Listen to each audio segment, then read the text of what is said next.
Hello viewers, ఈరోజు రొయ్యల curry ఎలా చేసుకోవాలో చూద్దాం. ఇక్కడ పావు కేజీ శుభ్రం చేసిన రొయ్యల్ని తీసుకున్నాను. 2 ఉల్లిపాయల్ని కట్ చేసుకుని ఉంచుకున్నాను. స్టవ్ పై పాన్ పెట్టుకుని నూనెని హీట్ చేసుకుని ఉల్లిపాయ ముక్కల్ని వేయించుకోవాలి.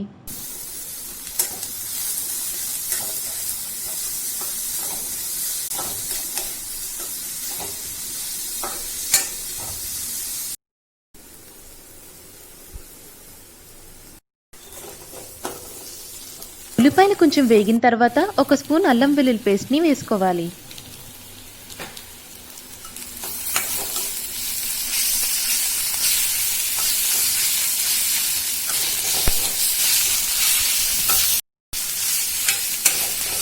అల్లం వెల్లుల్లి పేస్ట్ కొంచెం వేగిన తర్వాత శుభ్రం చేసిన రొయ్యల్ని వేసుకోవాలి.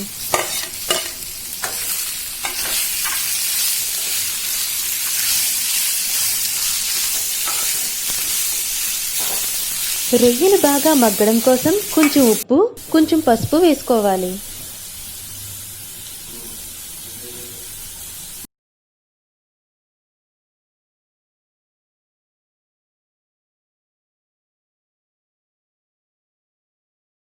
ఈ రెండు వేసుకున్న తర్వాత కొంచెం కలుపుకొని మగ్గనివ్వాలి.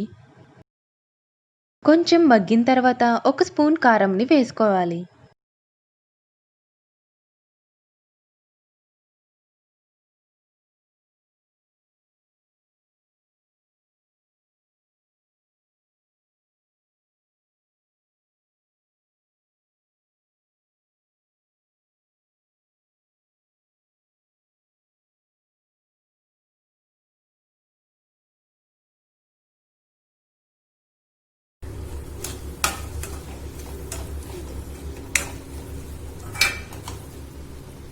ఇవన్నీ బాగా మగ్గిన తర్వాత 3 పచ్చిమిరపకాయల్ని కట్ చేసుకుని వేసుకోవాలి.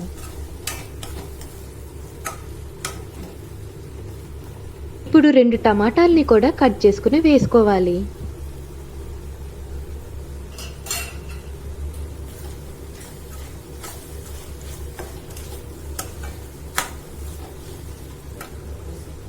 ఇప్పుడు కొంచెం కరివేపాకును కూడా వేసుకోవాలి.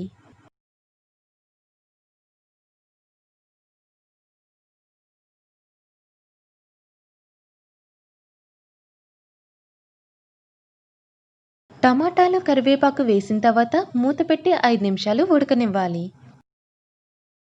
మూత తీసిన తర్వాత కర్రీ ఇలా గ్రేవీగా ఉంటుంది.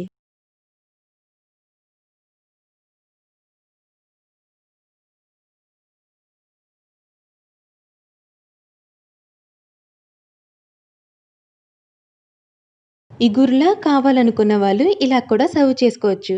లేదు కర్రీలాగా గ్రేవీగా కావాలనుకుంటే తగినంత వాటర్ వేసుకుని ఇంకొంతసేపు ఉడికించుకోవాలి.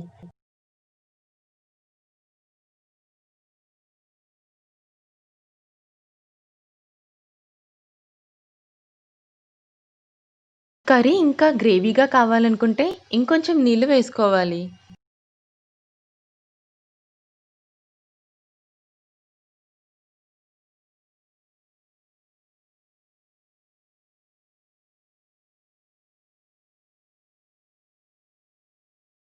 ఓ 10 నిమిషాలు మూత పెట్టుకుని ఉడికించుకున్న తర్వాత కావాల్సిన కన్సిస్టెన్సీ వచ్చిన తర్వాత స్టవ్ ఆఫ్ చేసుకోవాలి.